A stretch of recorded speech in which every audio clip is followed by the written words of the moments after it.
life is typical of India. The peasant and his plough are the very symbols of our nation. This is the story of a South Indian village with all its characteristic beauty and simple charm. At daybreak, the women and children go to bathe in the stream, while the cattle are led out to graze to the tune of their tinkling bells.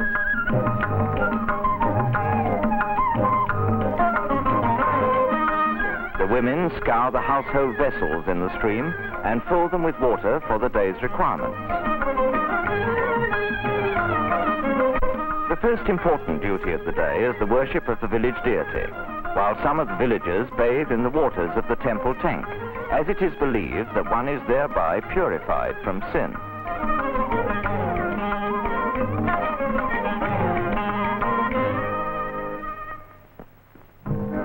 However poor he may be, the South Indian villager is noted for his scrupulous cleanliness. Even the humblest homes are kept in perfect order. Nearly all tasks are performed in company, as community life is especially characteristic of the South. In this street live Brahmins, their house fronts beautifully adorned with columns. As in all villages, news is passed round quickly. In this house, there is much to talk about, as there's going to be a wedding in 2 months' time. This must surely be the bride.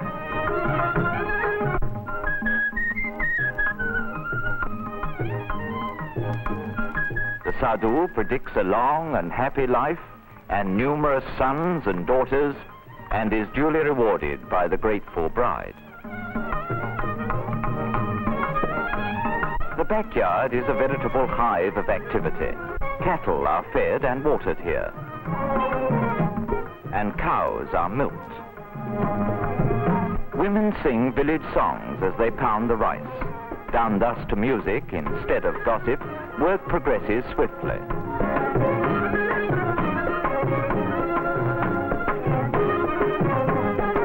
Even the chickens seem to find their share of the task easy. At 8 o'clock, school begins. The children of South India are extremely fond of learning, as these happy little faces plainly show.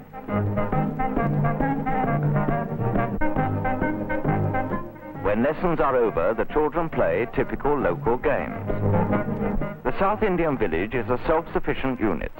For smelting iron, making cartwheels, buckets and such things, or for shoeing his bullocks, the villager need not go far. The local blacksmith fulfills all these needs. Pottery is an important local handicraft. The potter's skillful hands work swiftly. Vessels of different designs and sizes are fashioned as if by magic. They are dried in the sun and baked in fire. From easily perishable pottery, we turn to the seemingly imperishable monuments for which South India is famous.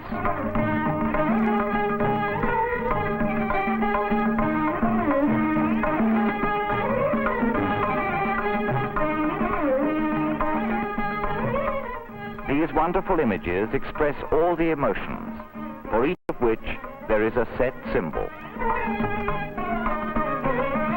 The coconut tree is useful in many ways, and both coconuts and leaves serve a number of purposes. The stem is cut in two, and by interweaving the leaves, thatch is made. The children are taught at a very early age to help in this work. Basket making is another industry in which coconut leaves are used, such baskets being very strong and serviceable. Rope is made out of the fiber from the outer cover of the coconut. The work is done either by improvised wheels or by hand. Sometimes ropes are made from palmyra leaves as well. In many of the villages, the main occupation of the people is weaving. They spin the yarn on the charka, size it, and weave it on the hand loom. Apart from the khadi thus prepared, they also purchase mill yarn and weave it on their looms.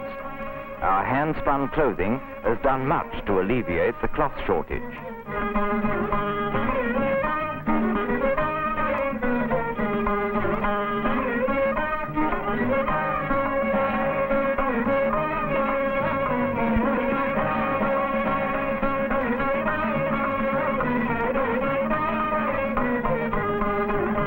In the dry regions of the south, groundnuts are the staple crop.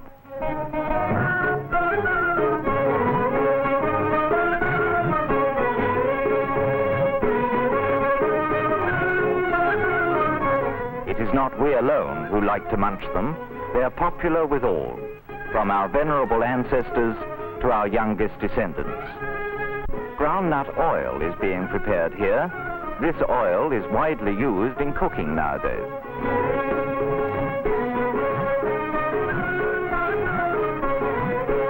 Irrigation by wells is common in the south. The water is drawn from the wells in large buckets and emptied into the streams whence it flows to the thirsty fields.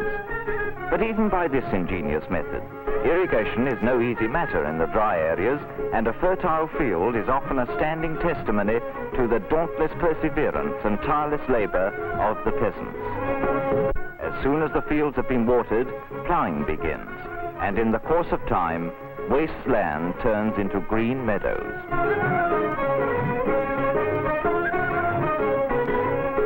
Whatever the villagers do, they sing their way through their work, forgetting their weariness in the joy of music. Harvesting, naturally, is an occasion for especial enthusiasm.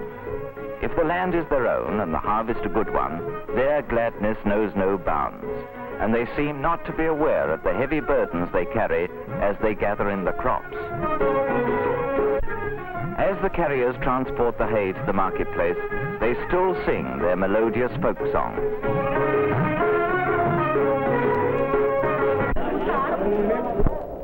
There are numerous dramatic troupes that travel from village to village in southern India, and evening performances are given in the streets. Here, the people of the village witness one of the most popular musical dramas, Mathura Viran, the story of Princess Bhumi being wooed by Viran, a commoner.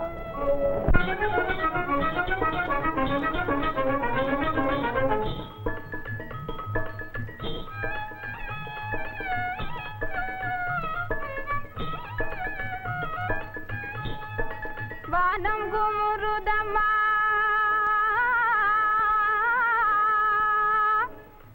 மழை பொழிய போகுதம்மா காணாத காட்சியெல்லாம் காணுதம்மா வானத்திலே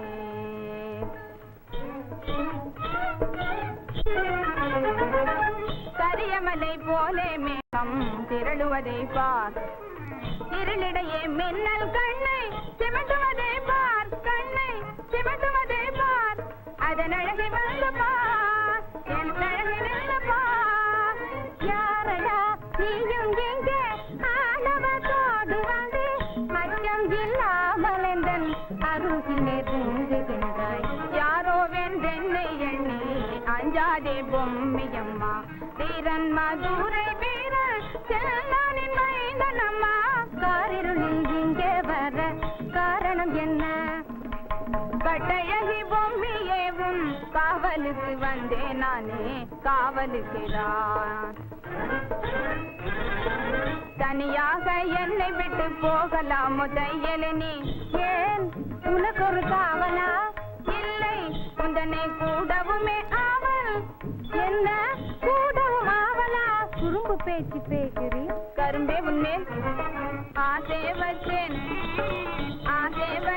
உன்மேலே நான் ஆளான உன்னை கண்டேன் ஆளான உன்னை கண்டேன் அன்பு கொண்டேன் பெண்மையிலே ஆளான உன்னை கண்டேன் அன்பு கொண்டேன் பெண்மையிலே ஆசையெல்லாம் கொள்ளை கொண்டீர் ஆனழகா மன்மதன் நீர் அஞ்சாத தீரரும் நீர் ஆனழகா மன்மதன் நீர் அஞ்சாத தீரரும் நீர்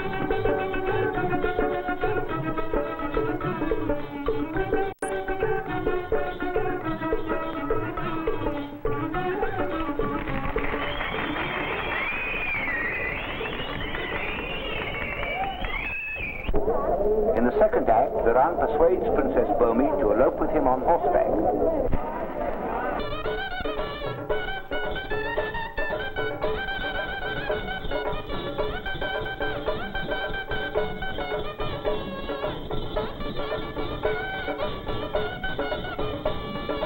கட்டுக்காவலை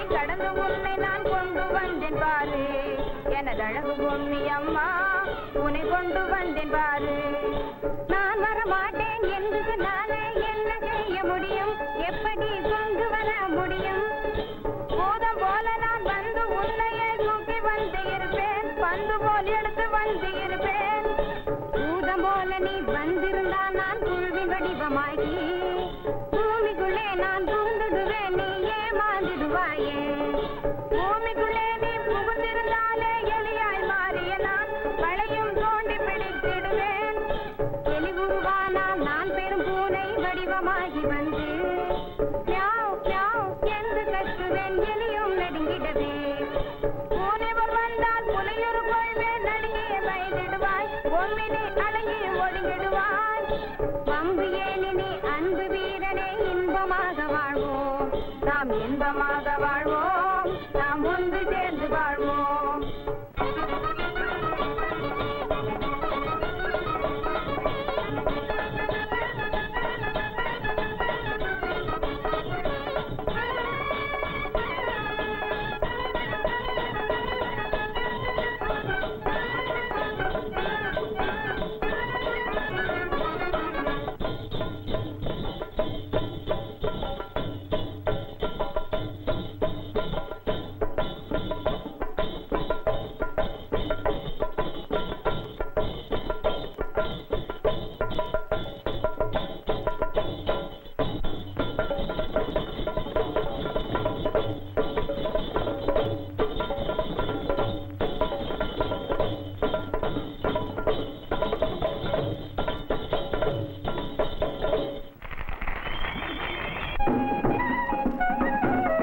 The merriest time of the year is undoubtedly the Harvest Festival in the month of January. Bandits and peasants, rich and poor, all flock to take part. First, the images are carried in procession. The village dancer is much in evidence on these occasions, for the South Indians are passionately fond of dancing, which plays a great part in all their lives. The most exciting event of the Harvest Festival is the Jallikattu or bull sport. The enraged animal is let loose with a purse tied round its neck. Whoever now takes the bull by the horns is not only the lucky prize winner, but also the hero of the village. This risky sport provides a thrilling climax to our film on village life of South India. Does anybody want the purse? Come and get it.